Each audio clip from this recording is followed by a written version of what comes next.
আজকে তোমাদের আমি পাকা আমের ভর্তা করে দেখাবো। হ্যালো গাইস, আসসালামু আলাইকুম।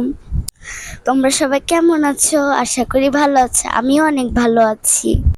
তো দেখতেই পাচ্ছ, একটা একটা করে আম ছিলে নিচ্ছি।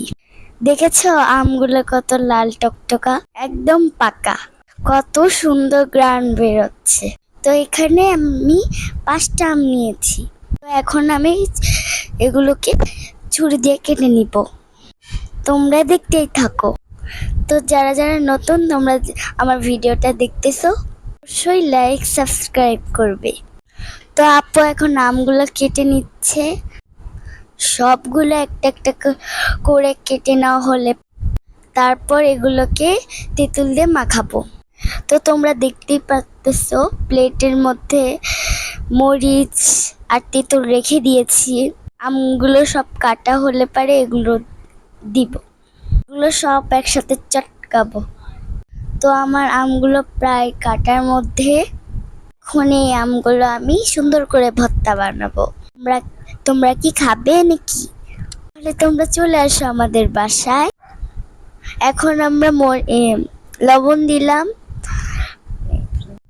তো এখন আমরা তেঁতুল, মরিচ, লবণ একসাথে মিক্স করব।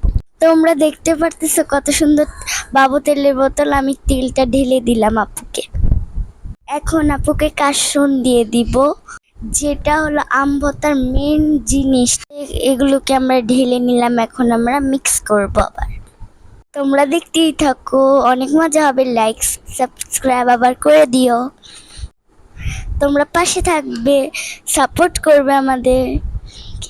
তো এখন আমগুলো সুন্দর করে মাখানো হচ্ছে। আমি আবার চিনি দিলাম,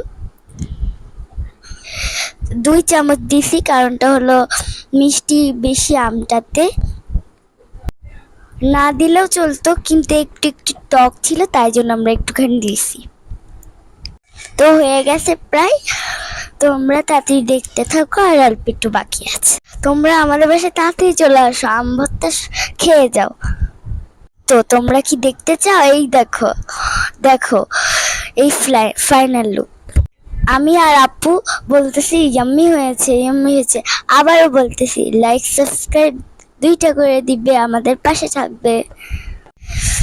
দেখতে পাচ্ছ আম মাখাটা কত সুন্দর এসেছে।